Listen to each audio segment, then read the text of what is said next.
এখন শুনবেন সংবাদ শিরোনাম। ময়মনসিংহে দুর্বৃত্তদের দেয়া আগুনে বাসের সাথে পড়ল চালক জুলহাসের নতুন সংসার, দিশেহারা পরিবার। কার্যক্রম নিষিদ্ধ আওয়ামী লীগের। দিল্লি থেকে সন্ত্রাসী কার্যক্রম চালিয়ে টিকে থাকতে চান শেখ হাসিনা, বললেন মির্জা ফখরুল। দেশি বিদেশি কোনো শক্তি নির্বাচন বানচাল করতে পারবে না, বললেন প্রেস সচিব। শাহজালাল বিশ্ববিদ্যালয়ে ছাত্র সংসদ নির্বাচন নিয়ে অনিশ্চয়তা। নভেম্বরের দ্বিতীয় সপ্তাহে ভোটের কথা থাকলেও এখনও হয়নি তফসিল ঘোষণা। চুয়াডাঙ্গায় স্বামীর চিকিৎসা খরচ জোগাতে নবজাতককে বিক্রির অভিযোগ নিয়ে আলোড়ন। লেনদেনের কথা অস্বীকার, শিশুর দায়িত্ব নেয়া পরিবারের। এতক্ষণ দেখছিলেন সংবাদ শিরোনাম, এখন দেখবেন বিস্তারিত। ময়মনসিংহের ফুলবাড়িয়ায় বাসে দুর্বৃত্তদের দেয়া আগুনে পুড়ে মারা যাওয়া চালক জুলহাসের বাড়িতে কান্না থামছেই না। পরিবারের একমাত্র উপার্জনক্ষম ছিলেন তিনি। 1 বছর আগে বিয়ে করেছিলেন, কিন্তু আগুনে পুড়ল নতুন সংসার। এই ঘটনায় আহত হয়েছেন 2 জন। কার্যক্রম নিষিদ্ধ আওয়ামী লীগ এই নাশকতা চালিয়েছে বলে প্রাথমিক ধারণা পুলিশের। জুলহাসের বাড়ি উপজেলার ভালুকজান এলাকায়। পরিবারের একমাত্র উপার্জনক্ষম ব্যক্তি ছিলেন তিনি। ঘরে মা, বোন, স্ত্রীর আহার জোগানোর দায়িত্ব তারই ছিল। 1 বছর হয় বিয়ে করেছেন। আগুন বিধবা করল স্ত্রী জাকিয়া আক্তারকে।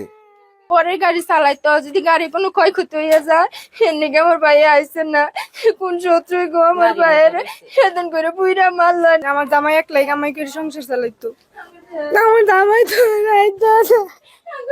দুটি সিসিটিভি ক্যামেরার ফুটেজ বিশ্লেষণ করে দেখা যায়, রাস্তার পাশে দাঁড়িয়ে থাকা বাসটির সামনে হেঁটে আসে 3 জন। বাসের চতুর্দিকে জানালা দিয়ে প্রথমে দাহ্য পদার্থ ছিটায়, পরে আগুন ধরিয়ে পালিয়ে যায় তারা। দাউ দাউ করে জ্বলে ওঠা আগুন মুহূর্তে ছড়িয়ে পড়ে বাসে। ঘুমন্ত অবস্থায় পুড়ে মারা যায় চালক জুলহাস। গুরুতর আহত হয় ভোরের অপেক্ষায় বাসে বসে থাকা যাত্রী, মা ও ছেলে। ময়মনসিংহের ফুলবাড়িয়ার ভালুকজান এলাকায় গভীর রাতে এই অগ্নিসংযোগের ঘটনা ঘটে। বিয়া করছে নতুন 1 বছর ধরে, তখন এই বোর্ড আর কি করতি, আর এই মার আর সেদি কি করতি, এটা সবাই একটা বিচার চাই আর কি এলাকাবাসীর পক্ষ থেকে। পুলিশের প্রাথমিক ধারণা, নাশকতা চালাতে স্থানীয় আওয়ামী লীগের নেতাকর্মীরা এই ঘটনা ঘটিয়েছে। বেশ কিছুদিন ধরে আওয়ামী লীগ এবং তার অঙ্গ সংগঠন এবং তার নিষিদ্ধ কিছু সংগঠন প্রতিনিয়ত সোশ্যাল মিডিয়াতে বিভিন্ন ধরনের নাশকতামূলক কর্মকাণ্ড জন্য তারা বিভিন্ন ধরনের প্রোপাগান্ডা চালাচ্ছিল এবং গতকালকেও তারা বিভিন্ন জায়গায় মিছিল করেছে। শেখ হাসিনা ভারতে বসে গাড়ি পোড়ানো ও হরতালের ডাক দিয়ে দেশে অস্থিতিশীলতা তৈরির ষড়যন্ত্র করছে। দেশবিরোধী চক্রান্তের অভিযোগে তাকে আর দেশে ফিরতে দেওয়া হবে না বলে হুঁশিয়ারি দিয়েছেন বিএনপি মহাসচিব মির্জা ফখরুল ইসলাম আলমগীর। দুপুরে ঠাকুরগাঁওয়ের সদর উপজেলার বড়গাঁও ইউনিয়নের লক্ষ্মীরহাট উচ্চ বিদ্যালয় মাঠে মতবিনিময় সভায় অংশ নেন তিনি। এ সময় বিএনপি মহাসচিব বলেন, শেখ হাসিনা একজন সন্ত্রাসী। তিনি অস্থিতিশীলতা তৈরি করে আবারও দেশে ফিরতে চান। সাহস থাকলে দেশে ফিরে রাজনীতি করার আহ্বান জানান মির্জা ফখরুল। মানুষ আওয়ামী লীগকে আর ক্ষমা করবে না বলেও মন্তব্য করেন তিনি। বলেন, এদেশে জামায়াতের ভোট নেই, তাই পিআর ও অন্যান্য দাবি তুলে নির্বাচন পিছিয়ে দেওয়ার ষড়যন্ত্র করছে তারা।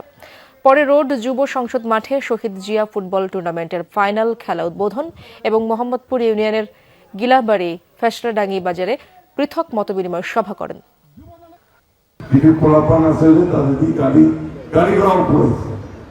এখন এই গাড়ি ঘোড়া যারা এইভাবে পোড়াবে, তারা দেশের সম্পদ নষ্ট করবে। দীর্ঘ 28 বছর পর অনুষ্ঠিত হতে যাওয়া শাহজালাল বিজ্ঞান ও প্রযুক্তি বিশ্ববিদ্যালয় কেন্দ্রীয় ছাত্র সংসদ নির্বাচন নিয়ে আবারও দেখা দিয়েছে অনিশ্চয়তা। নভেম্বরের দ্বিতীয় সপ্তাহে নির্বাচন আয়োজনের কথা থাকলেও এখনও তফসিল ঘোষণা করেনি বিশ্ববিদ্যালয় প্রশাসন। নির্বাচন কমিশন প্রস্তুতি সম্পন্নের কথা বললেও শিক্ষার্থীদের মধ্যে রয়েছে শঙ্কা। সবশেষ 1997 সালে অনুষ্ঠিত হয় শাহজালাল বিজ্ঞান ও প্রযুক্তি বিশ্ববিদ্যালয়ে কেন্দ্রীয় ছাত্র সংসদ নির্বাচন। এরপর কেটে গেছে 28 বছর। দেশের অন্যান্য বিশ্ববিদ্যালয়ে ছাত্র সংসদ নির্বাচনের পর থেকেই আলোচনায় সাকসু। পরবর্তীতে নভেম্বরের দ্বিতীয় সপ্তাহে নির্বাচন আয়োজনের কথাও জানায় বিশ্ববিদ্যালয় প্রশাসন। তবে বিলম্ব হওয়ায় আন্দোলনে নামেন শিক্ষার্থীদের একাংশ। 13 সদস্যের নির্বাচন কমিশন গঠন করলে সেখান থেকে পদত্যাগ করেন 4 শিক্ষক। এরপর আর ঘোষণা হয়নি তফসিল। সব মিলিয়ে সাকসু নিয়ে শিক্ষার্থীদের মধ্যে দেখা দিয়েছে শঙ্কা। যদি তফসিলটা এই সপ্তাহের মধ্যে ঘোষণা না হয়, প্রার্থীর লিস্টটা এই সপ্তাহের মধ্যে ঘোষণা না হয়, তাহলে আমার সাকসু নির্বাচন হওয়া নিয়ে আমার একটা আশঙ্কা আছে। ডিসেম্বর ইলেকশন না হলে আপনার ফেব্রুয়ারিতে আপনার জাতীয় সংসদ নির্বাচন হচ্ছে, তো সেক্ষেত্রে আমার মনে হয় ইলেকশন না হওয়ার পসিবিলিটি একটু বেশি। অন্যান্য ছাত্র সংগঠন নির্বাচন নিয়ে প্রস্তুত থাকলেও এখনও লেভেল প্লেইং ফিল্ড তৈরি হয়নি দাবি ছাত্রদলের। আমরা সবাইকে চিনি, সবাইকে জানি। আমাদের প্রতিযোগী যে বন্ধুরা আছে যারা নির্বাচন করার কথা ভাবছেন, সবাই নতুন উদ্যমে কাজ করছে। সবাই সবার জায়গা থেকে শিক্ষার্থীদের কল্যাণ হবে যে কাজগুলোতে, এই ধরনের কাজগুলো কিন্তু নিয়ে আসছেন। তো আমি মনে করি লেভেল প্লেইং ফিল্ডও আছে। মিনিমাম তো একটা সময় দিতে হবে, সকল দলের সঠিকভাবে কার্যক্রমগুলো পরিচালনা করা উচিত, সবাইকে চেনা উচিত, সাধারণ শিক্ষার্থীদের কে কোন দল করে সেটা জানা উচিত। তো সেই জায়গা থেকে আমি মনে করি যে এটা এখনো যথেষ্ট নয়। নির্বাচন কমিশনের আশ্বাস, চলতি সপ্তাহেই ঘোষণা হতে পারে তফসিল। এতটুকু বলতে পারি, এক্স্যাক্টলি আমি তারিখ না বললেও যে আমরা প্রস্তুত আছি।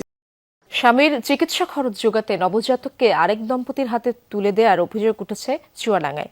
অনেকটা গোপনে শিশুকন্যার পরিচয়ে বদল হলেও বিনিময়ে লেনদেন নিয়ে উঠেছে অভিযোগ। বিষয়টি জানাজানি হলে এলাকায় আলোড়ন সৃষ্টি হয়। যদিও শিশুর দায়িত্ব নেওয়ার পরিবারের দাবি, লেনদেন ছাড়াই দায়িত্ব নিয়েছেন তারা।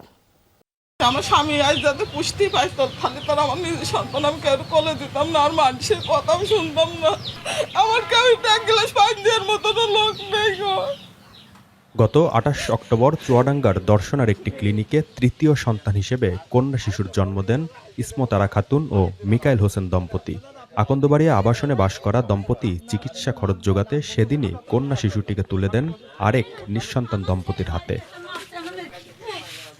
বিষয়টি প্রথমে গোপন থাকলেও শিশুকন্যা হস্তান্তর বিনিময় নিয়ে অসন্তোষ ছড়ায়। জানাজানির পর লেনদেন নিয়ে ওঠে অভিযোগ। আমার স্বামীর জন্য আমার সব কিছু, আমার তো কিনা ক্ষমতা নেই, অত টাকা দামের ওষুধ আমি কি দিয়ে খাবো ভাই? এটা বলছে না আমরা আর পারবো না দিতে, আমার চলার মতন কই দেয়, তো আমি ওই সন্তান ওদের কাছ থেকে নেবো না। যদি না কই দেয় তাহলে আমার সন্তান, আমার আপনারা সবাই মিলে আমার সন্তান আমার বুকে ফিরিয়ে দেন। প্রতিবেশীরা বলছেন, স্বামীর চিকিৎসা খরচ ও অস্ত্রোপচারের ব্যয় মেটাতে তৃতীয় কন্যা সন্তানকে অন্যের হাতে তুলে দিতে বাধ্য হয়েছে দরিদ্র পরিবারটি। ইসমাতার স্বামী খুব অসুস্থ, মনে কাছে বাচ্চাটা সিজার করতে পারেনি দেখে মানুষকে দিয়ে দিয়েছে। অসুস্থ বলে সে বাচ্চা বেশি দিয়েছে। পরবর্তীতে যেন এই ধরনের ঘটনা আমরা না ঘটে সেই দিকে আমরা সবাই যদি সমাজের সচেতন মহল যদি সচেতন, আমরা যদি একসাথে কাজ করি, আশা করি এই জায়গা থেকে আমরা বেরিয়ে আসতে পারবো। তবে দায়িত্ব নেওয়া পরিবারটির দাবি, কোনো লেনদেনের প্রসঙ্গ ছিল না, বিনা দাবিতেই হস্তান্তর হয়েছে, সম্পন্ন হয়েছে এফিডেভিটও। সেই পরিবারের সাথে আমরা যোগাযোগ করি, বাচ্চা যদি আপনারা দেন তাহলে আমরা নিতে ইচ্ছুক। কোনোই দাবি ছিল না। তখন তারা জানায় যে আপাতত হসপিটাল খরচটা দিলেই আর বাচ্চা যদি ভালো থাকে এটাই তাদের চাহিদা। যত সরকারি কার্যক্রম থাকে ওইটা কমপ্লিট করার পরে আমরা বাচ্চাটা নিছি।